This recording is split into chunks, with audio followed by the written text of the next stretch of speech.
নমস্কার বন্ধুরা, সবাই কেমন আছেন? আজ আমি বানাবো বিরিয়ানি। তো বিরিয়ানির জন্য আমি মাংসটাকে ধুয়ে নিয়েছি ভালো করে। বিরিয়ানির চালটা আমি ধুয়ে রেখে দেবো আধ ঘন্টা। চালটা আমি ধুয়ে নেব ভালো করে।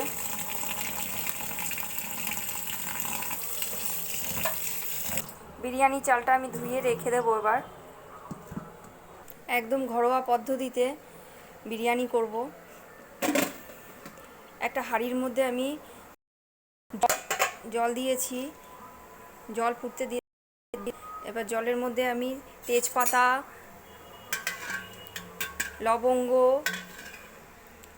আর জয়ফল জয়ত্রী দিয়ে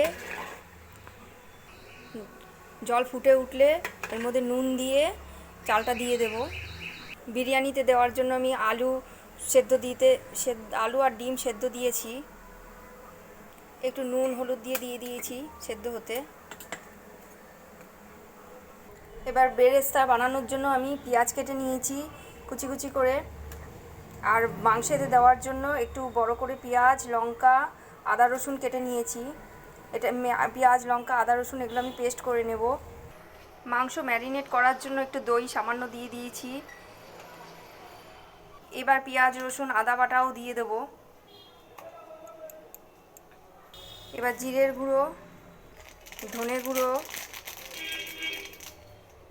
আর দেব বিরিয়ানি মশলা। এই মশলাটা আমি হাতে বানিয়েছি নিজে। এটা খুব সুস্বাদু আর খুব সুন্দর গন্ধও বেরোয়। এই বিরিয়ানি মশলাটা আমি দিয়ে ভালো করে নুন হলুদ দিয়ে সামান্য পরিমাণ আর নুন দিয়ে ভালো করে ম্যারিনেট করে নেব। ভালো করে ম্যারিনেট করে নেব মাংসটা।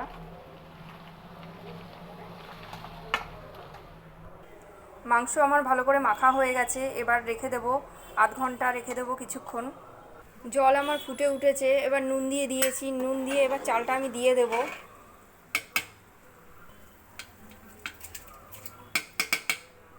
আলু আর ডিম আমার 90% সেদ্ধ হয়ে গেছে। এবার নামিয়ে নেব। এবার পেঁয়াজের বেরেস্তাটা করে নেব। কড়াইতে সাদা তেল দিয়ে দিয়েছি। বেরেস্তার মধ্যে সামান্য পরিমাণ নুন দিয়ে দেব। বিরিয়ানির জন্য ভাতটা আমার 80% আমি সেদ্ধ করে নেব। নামিয়ে নেব এবার। পেঁয়াজের বেরেস্তা আমার একদম হয়ে গেছে। এবার ওই একই তেলের মধ্যে সেদ্ধ করে রাখা আলুগুলো আমি ভেজে নেব সামান্য পরিমাণ একটু নুন দিয়ে। আলুগুলো ভেজে নিলে একটু স্বাদটা ভালো হয়, এই কারণে আমি ভেজে নেব।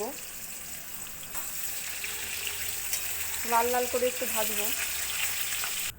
আলু আমার লাল লাল করে ভাজা হয়ে গেছে, নামিয়ে নিয়েছি। এবার ওই একই তেলের মধ্যে আমি মাংসটা ভালো করে কষিয়ে নেব।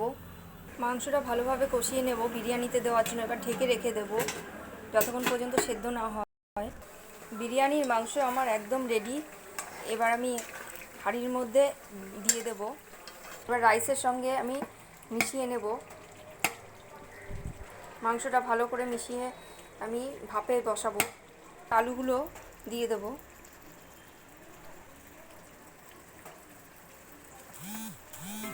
বিরিয়ানিতে দেওয়ার জন্য সামান্য একটু দুধ ফুটিয়ে রেখেছি। দুধের মধ্যে সামান্য পরিমাণ আমি একটু গোলাপ জল দিয়ে দেবো।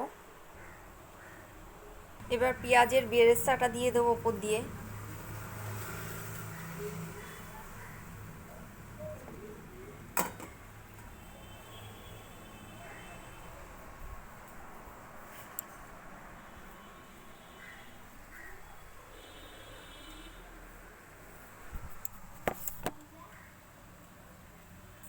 ওপর দিয়ে একটু সাদা ভাত দিয়ে এবার একটু ঘি দিয়ে দেব।